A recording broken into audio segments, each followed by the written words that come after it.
Je m'appelle Juliette Rémy, je suis responsable du service logement du Diaconat de Bordeaux.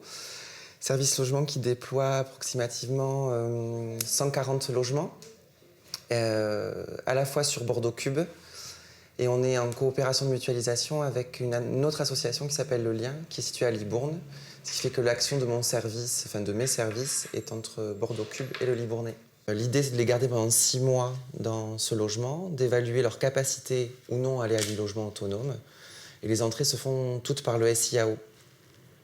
Après, on a 65 logements sur Bordeaux Cube et 25 logements dans le Libournais de sous-location, où l'association est locataire du logement, mais on perçoit l'APL pour les gens, et les gens payent leur résiduel de loyer et payent leurs charges. Donc c'est des dispositifs différents.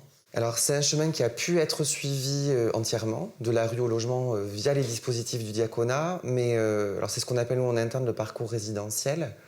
Ceci dit, c'est pas forcément quelque chose qu'on va privilégier au maximum, puisque nos dispositifs sont ouverts à l'ensemble des personnes du département via le SIAO.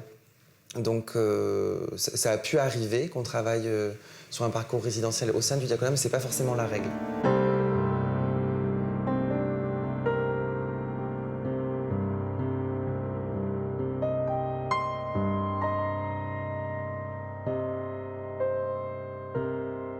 Les propriétaires HLM, ils ont l'habitude, ça fait depuis 17 ans qu'on fait ce travail-là, donc ils nous connaissent bien et on a un des plus gros opérateurs de sous-location sur Bordeaux, donc ça fonctionne plutôt pas mal. On a des interlocuteurs, on s'appelle, voilà.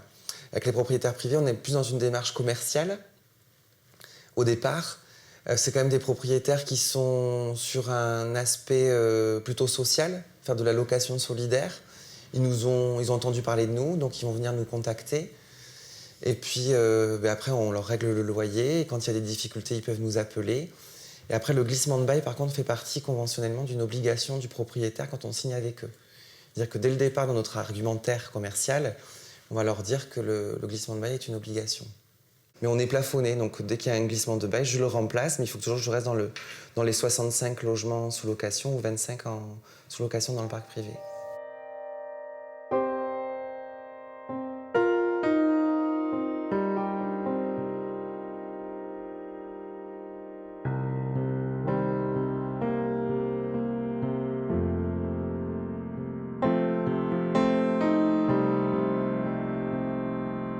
Je suis François Auvert, je suis coordinateur du service logement du Diaconat de Bordeaux. Le rôle de la coordination, c'est aider le chef de service dans l'organisation du service. Mais je suis aussi plutôt sur la gestion locative des logements que nous gérons au sein du service logement. Donc, je suis David Mazurier, conseiller en économie sociale et familiale au service logement du Diaconat de Bordeaux. Notre équipe d'accompagnement est composée de 3 travailleurs sociaux. Donc nous accueillons des ménages en hébergement temporaire ou en sous-location, dont l'objectif est de favoriser leur autonomie locative. L'accompagnement que bénéficient ces personnes est donc essentiellement axé autour du logement. Une personne qui arrive en sous-location au sein du service logement et du diaconat ne va pas glisser dans les 3 semaines de son insertion, de son installation. On est plutôt sur des périodes de 12 à 18 mois, voilà, pour aussi que les travailleurs sociaux et que le service logement vérifient le bien vivre, donc gestion du logement. Comment le ménage entretient son logement, entretient des bonnes relations de voisinage, l'insertion dans le quartier et le paiement régulier des charges et du loyer.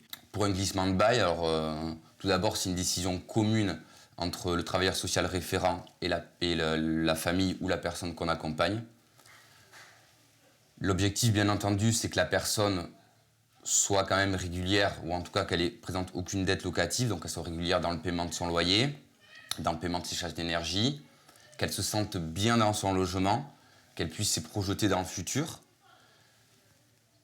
Et si tous ces éléments sont remplis, que la personne, vraiment, j'insiste sur le fait que la personne se sent bien dans son appartement et puisse se projeter dans dans un futur assez important. Dans ce cas-là, on sollicite le propriétaire pour un glissement de bail.